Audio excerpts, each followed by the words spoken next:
ऐसे समय जब रूसी आक्रमण का सामना कर रहे यूक्रेन में मेडिकल शिक्षा के लिए वहां गए भारतीय छात्रों को सुरक्षित लाने के जतन किए जा रहे हैं, तब इस पर विचार होना आवश्यक है कि आखिर किन कारणों से हमारे हजारों छात्र मेडिकल शिक्षा के लिए विदेश जाने को बाध्य है।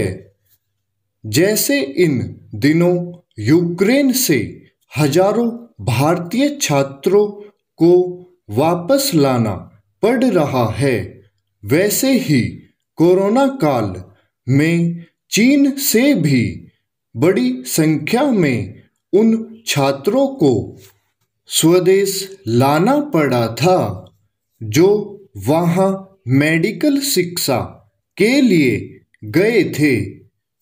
यह ध्यान रहे कि पढ़ाई बीच में छोड़कर चीन से आए ये छात्र अभी वहां लौट नहीं सके हैं। फिलहाल यह कहना कठिन है कि यूक्रेन से आ रहे मेडिकल छात्र कब वहां वापस जाकर अपनी पढ़ाई पूरी करने में समर्थ होंगे। यह अच्छा हुआ कि इस सवाल के बीच प्रधानमंत्री ने स्वास्थ्य क्षेत्र के लिए किए गए बजट प्रावधानों पर चर्चा करते हुए यह पूछा कि क्या प्राइवेट सेक्टर मेडिकल शिक्षा के क्षेत्र में आगे नहीं आ सकता, ताकि हमारे छात्रों को विभिन्न देशों में न जाना पड़े। यह सही है कि प्राइवेट सेक्टर को मेडिकल शिक्षा के क्षेत्र में आगे आना चाहिए, लेकिन खुद सरकार को भी तो ऐसे उपाय करने चाहिए ताकि डॉक्टर बनने के आकांक्षी छात्र देश में ही मेडिकल शिक्षा हासिल कर सकें। ऐसे उपाय इसलिए करने होंगे क्योंकि देश में डॉक्टरों की भारी कमी है। एक अनुमान के अनुसार प्रति 1000 आबादी पर डॉक्टरों की औसत उपलब्धता 1 से भी कम है।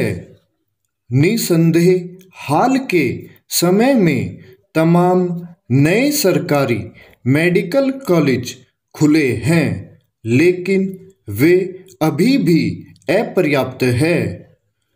जहां तक निजी मेडिकल कॉलेजों की बात है तो उनकी संख्या भी बढ़ रही है, लेकिन उनमें पढ़ाई इतनी महंगी है कि कई छात्र उनकी फीस वहन नहीं कर पाते।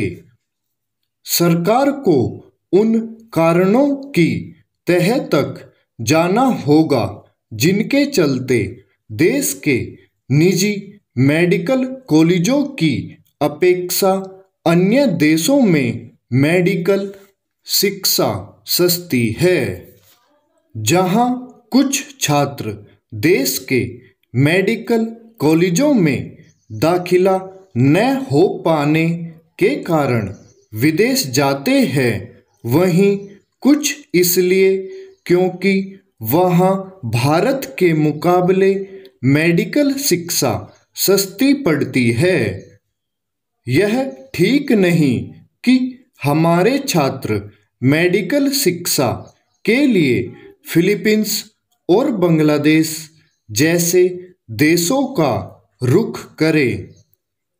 इसके चलते भारत का अरबों रुपया बाहर जाता है।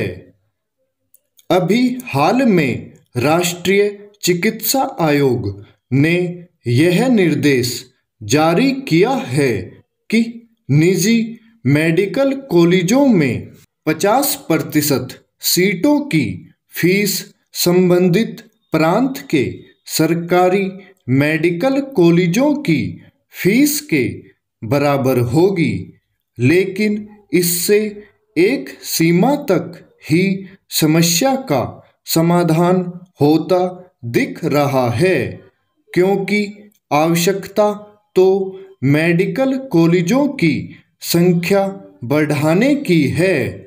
स्टॉप।